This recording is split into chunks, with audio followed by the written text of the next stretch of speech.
Well, the FIFA World Cup Qatar 2022 was simply the best World Cup ever. Happiness, joy, pride, fulfillment, everything that one can dream of when he thinks about the maximum that football can offer to the world has happened in Qatar in 2022. At this particular World Cup, we had 5 billion viewers from home. We had 3.5 million almost spectators in the stadiums. 1.5 million came from all over the world in a joyful atmosphere. We had incredible matches. We had excitement. We had passion. We had heartbeat. We had joy. We had tears. We had emotion. We had everything. And the fact that I was there as well, and the fact that it was so compact, and it gave you a unique opportunity as well, didn't it? It was a unique World Cup as well, in the sense that its compact nature allowed me to attend all 64 games. This is definitely a unique achievement in history, but many fans could attend also multiple games every day, and everything was closed. The players could go back to their hotels, to their headquarters immediately after the game without having to fly somewhere. So also from a player's perspective, it was extremely positive. The weather was perfect, the pitches were perfect, the stadiums were beautiful, everything was fantastic.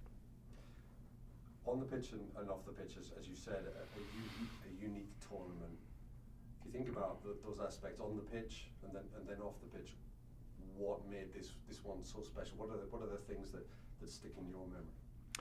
Well, obviously, most importantly for most of the fans around the world is what happens on the pitch, and on the pitch it was a unique World Cup as well. 172 goals record, number of goals scored in a FIFA World Cup final tournament. We had 3 Asian teams, for example, proceeding to the next round. We had an African team for the first time in history in the semi-final with Morocco. We had excitement, we had surprises, we had heartbeat, and we had certainly the best final ever.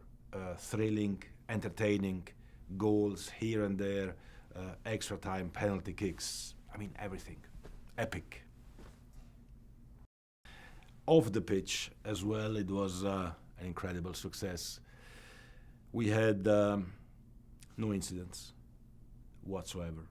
We had a joyful atmosphere. We had 2 million people in the fan zone, in the fan festival of FIFA. We had fans coming from all over the world and enjoying football. We had 8 state-of-the-art stadiums, from Al Bayt, where the opening took place, to Lusail, where the final took place. All 8 stadiums were absolutely stunning, fantastic. Over 53,000 spectators per match.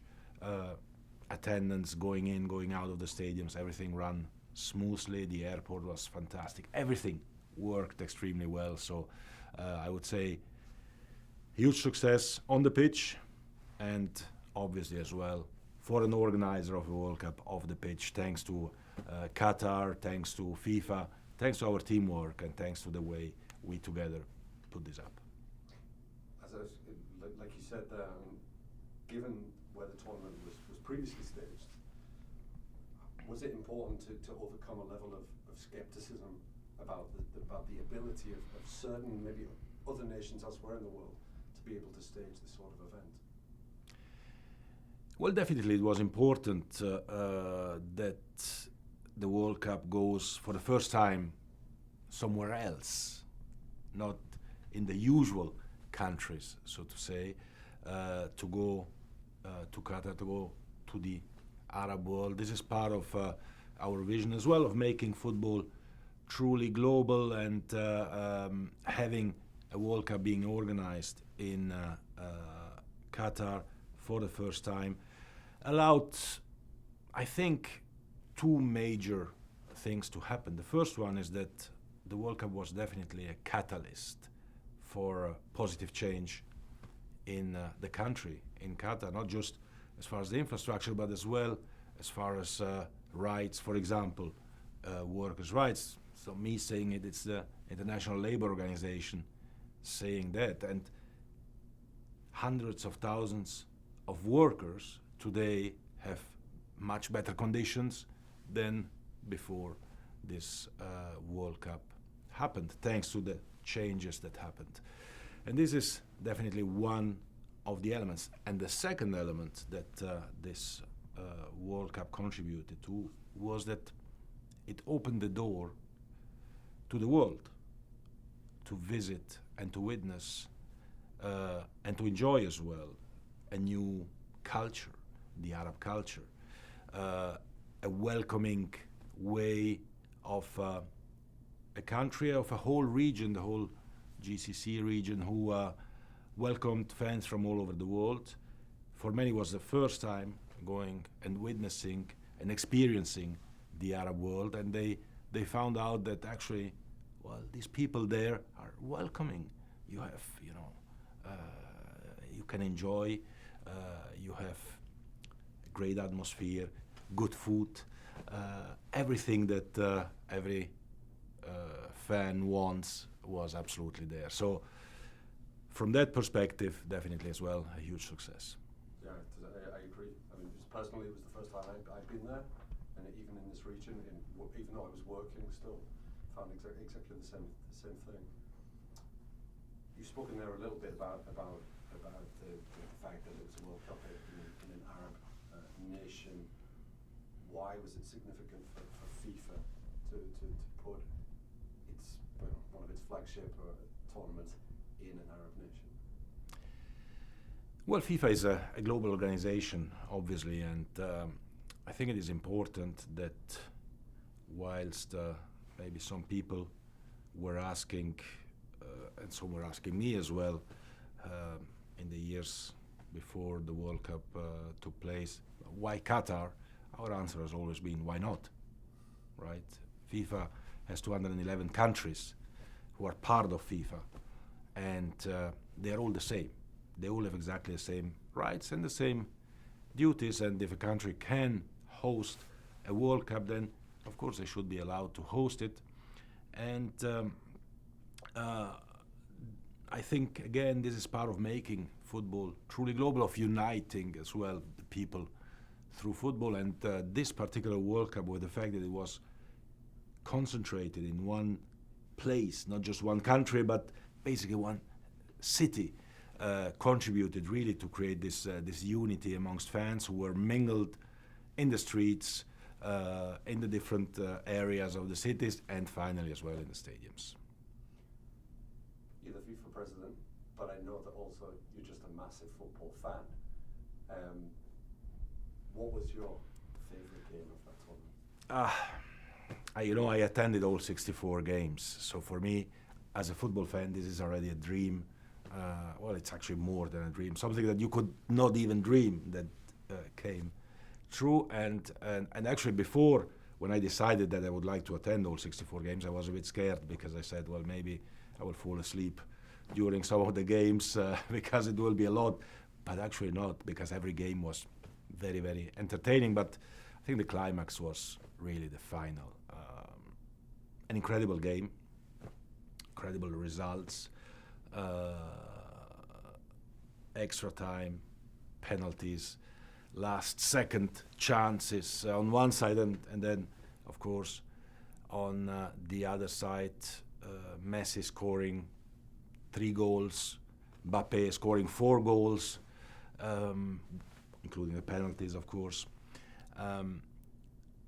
and just incredible emotions. And this is what football only can write, right? And I think if we ask, or if we would have asked before the World Cup, the best filmmaker in the world to write us the most thrilling and exciting final, it wouldn't have turned out like that. It was really unique. And then, of course, Leo Messi winning the World Cup at his 5th attempt, participated in 5 World Cups, and he won it finally, including playing the highest number of games, 26 games that any player has played. Before him it was Lothar Matthäus with 25 games.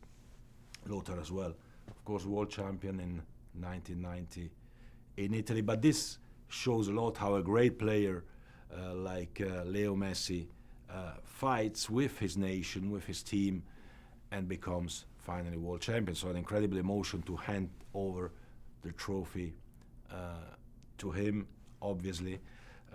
But France also in that final put up a great game. Again, Mbappé scored a hat-trick, he scored a penalty as well. He won already the World Cup 4 years earlier. He's still young. Great team, incredible final. And let me just spend one word as well about the fans of Argentina, who were absolutely amazing throughout the tournament. I remember even in the group phase matches, and they started with a defeat against Saudi Arabia. They were supporting their team. Tens of thousands of fans came supporting their team. Even after the games, they were staying in the stadium and chanting and singing for an hour or 2 hours or 3 hours even for their team. And I think this gave the Argentinian players as well a special drive. You definitely had a better view of the final than me, because I was in the plane going back to Paris and trying to get the Wi-Fi to work on the. And people were saying, "Oh, it's a goal," and then, "No, it's not." It's a lot of fun. One final thing was that you saw all 64 games, which is incredible. But was there a particular moment of that World Cup, either at a game or outside, around the stadium, wherever you were during that very busy and hectic, but no doubt memorable month? The one thing that really sticks there for that sort of sums up, that defines the experience of the World Cup in Qatar. Well, I think that every single moment of that World Cup has been special. All the people that we met, all the people that were there, the joy, the smile in the eyes of the people, in the faces of all the people who were part of that World Cup, one way or another, was incredible. The games, the matches played were great. But one moment I think that I could capture of that World Cup was definitely the event that we organized in the fan festival of FIFA to thank the volunteers. We had over 400,000 applications to become volunteer at this World Cup. We could select only 20,000 volunteers, and it was very emotional to be with these volunteers who accompanied all of us throughout the tournament, but to have a special event for them, with them, where we could thank them and celebrate them. They were, and volunteers generally are, the face, the smile of a World Cup, the first person that visitors meet, and if that first impact is positive, and the last person before you leave as well who says goodbye to you, if that message is positive, then the whole experience is already great, and the volunteers have been absolutely fantastic as well at this World Cup. Everything was perfect, everything was great. And looking and thinking back, well, I become always emotional.